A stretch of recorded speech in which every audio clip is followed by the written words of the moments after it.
Hey guys, welcome to my YouTube channel. मैं C A Shami Saluja. So guys, आज के इस वीडियो में हम डिस्कस कर रहे हैं एक बहुत इंपॉर्टेंट टॉपिक कि अगर किसी कैंडिडेट की पर्सन की एज अबव 40 है या 35 टू 45 की रेंज में है, क्या हमें इन इंटरनेशनल कोर्स को परस्यू करना चाहिए? यूएससीपीए, एसीसीए, यूएससीएमए, क्या हमारी लाइफ में ये वैल्यू एडिशन करेगा और कितना आसान होगा हमारे लिए?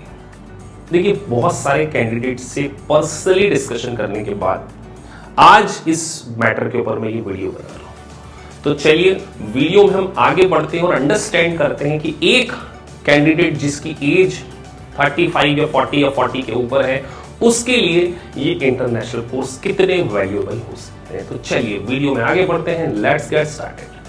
सो देखिए, अगर मैं एज के पॉइंट ऑफ व्यू से बात करूं तो मेरा तो ऐसा मानना है कि एज भी दो प्रकार की होती है। एक होती है बायोलॉजिकल एज और एक होती है साइकोलॉजिकल एज।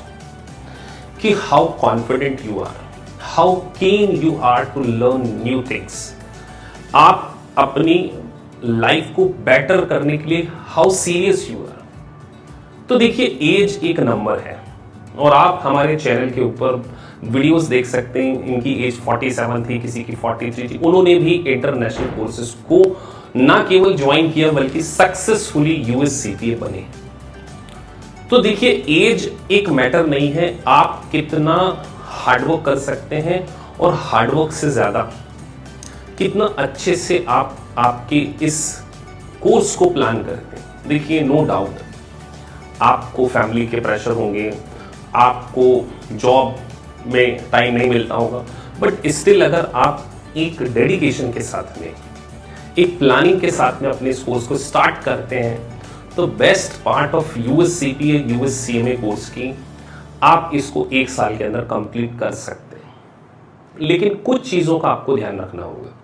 पहली बात, आपको स्टडी के लिए प्रॉपर प्लानिंग करनी होगी। और क्योंकि ये इंटरनेशनल कोर्सेज जो हैं, ये हमारे ट्रेडिशनल कोर्स जैसे नहीं है। यहाँ पे आपको लॉजिकल रीजनिंग, आपकी लॉजिकल अंडरस्टैंडिंग बहुत इंपॉर्टेंट है।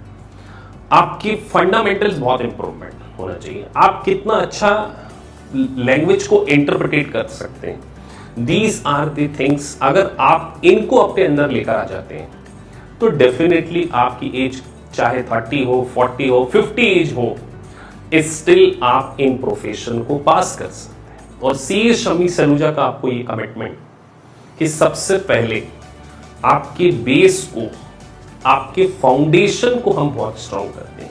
अगर आपने अपने फाउंडेशन को स्ट्रांग कर लिया, अपने बेसिक्स फंडामेंटल को स्ट्रांग कर लिया, डेफिनेटली आप फिर कोई भी इंटरनेशनल कोर्स है उसको पास कर सकते हैं। उसके लिए आप हमारे चैनल पर हमारे बेसिक क्लास के वीडियोस देखिए, जो मैंने बेसिक एडवांस लेवल की क्लासेस मैं ही कंडक्ट करता हूँ ऑफ। तो उसमें हम आपके फंडामेंटल को बहुत स्ट्रांग करेंगे और एक बार आपका फंडामेंटल स्ट्रांग हो गया तो डेफिनेटली आप इन इंटर। तो अब एक कैंडिडेट का कंसर्न होता है कि सर, क्या एमएनसीज हमें इस एज में भी हायर करेंगी? क्या एमएनसीज यंग टैलेंट को ही हायर कर दी? तो मैं आपको एक बात बता दूं, आपकी एज 30, 35, 40 हो सकती है, आप एजेड नहीं है। देखिए, एक टीम को मैनेज करने के लिए एक्सपीरियंस की रिक्वायरमेंट होती है। देखिए, नॉलेज से एक्सपीरियंस नहीं आता, एक्सपीरियंस से नॉलेज डेफिनेटली आ जाता है। तो आपका जो एक्सपीरियंस है वो आपके लिए एक एसेट है। आपने कॉर्पोरेट्स में काम किया होगा, आपको जिंदगी का एक्सपीरियंस है, आप में एक मैच्योरिटी लेवल है। तो जब मल्टीनेशनल कंपनीज किसी मैनेजरियल पोजीशन पे कैंडिडेट को हायर करती हैं तो वो टेक्निकल स्किल के साथ साथ ये भी चेक करती हैं कि how good he in communication, आपकी कम्युनिकेशन कितनी अच्छी है, कितने अच्छे से आप ह्यूमन बीइंग को मैनेज कर सकते हैं, कितने अच्छे से आप रिसोर्सेज का यूटिलाइजेशन कर सकते हैं। तो देखिए, एक 35 या 40, 45 की एज के डीमेरिट्स मुझे तो नहीं समझ में आते, मेरिट्स डेफिनेटली है कि आपके पास एक स्टेबिलिटी होती है। तो अगर आप एक इंटरनेशनल कोर्स को परस्यू करके क्रेडिबिलिटी को अचीव कर लेते हैं, फिर वो किसी भी कॉर्पोरेशन में अगर रिक्वायरमेंट होती है, डेफिनेटली आपको एज के बेसिस पर कभी भी डिनाई नहीं किया जाएगा एज आपके सम टाइम फेवर में काम कर सकती है, बिकॉज मैनेजरियल पोजीशन पर किसी ऐसे कैंडिडेट को नहीं हायर किया जाता जिसकी एज 20-25 हो. एटलीस्ट ही और she should have some kind of experience. So definitely age का आपको एडवांटेज है. Last but not the least, देखिए आप किसी भी एज में हो, इंटरनेशनल कोर्स को अगर आप ज्वाइन कर रहे हैं तो एक सही प्लानिंग, एक परफॉर्मेंस रिपोर्ट हमारा एक यूएसपी, जिसमें आपके साथ में एक वीकली 10 डेज 15 डेज में मेरी 1-to-1 मीटिंग होती है, जिसमें आपने जो भी मैं आपको टारगेट्स देता हूँ कि लेट्स से हमने 5 यूनिट्स कंप्लीट कर ली लाइव लेक्चर में, आप अगर रिकॉर्डेड में जाते हैं तो 5 यूनिट्स के आप प्रॉपरली मल्टीपल चॉइस क्वेश्चंस करके रखिए. आपकी पूरी परफॉर्मेंस को ऑब्जर्व करना और उसके अकॉर्डिंग हम आपको गाइड करते हैं. तो डेफिनेटली अगर आप एक इंटरनेशनल कोर्स को ज्वाइन कर चुके हैं या करने की सोच रहे हैं तो बी पॉजिटिव.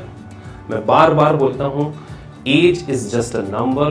बायोलॉजिकल एज से ज्यादा साइकोलॉजिकली आपका एटीट्यूड टुवर्ड्स प्रोफेशन कैसा है, एटीट्यूड टुवर्ड्स लाइफ कैसा है, ये बहुत मैटर करता है और इसी के बेसिस पे हायरिंग करती है. और हम केवल हायरिंग के बारे में क्यों बात करें, आपके पास अगर एक इंटरनेशनल डेजिग्नेशन है तो फ्रीलांसिंग बेसिस पे बहुत सारे आउटसोर्सिंग काम को अपना खुद का ऑफिस ओपन करके भी क्या कर सकते हैं, स्टार्ट कर सकते हैं. तो definitely wish you all the very best. एक बहुत अच्छे प्रोफेशन है यूएससीपी और यूएससीएमए. अगर आप इनको ज्वाइन करने की सोच रहे हैं तो आप इसको एक शॉर्ट स्पैम ऑफ टाइम में क्या कर सकते हैं, पास कर सकते हैं. तो thank you guys for watching this video. अगर आपको वीडियो अच्छा लगा है तो please subscribe the channel. Thank you very much.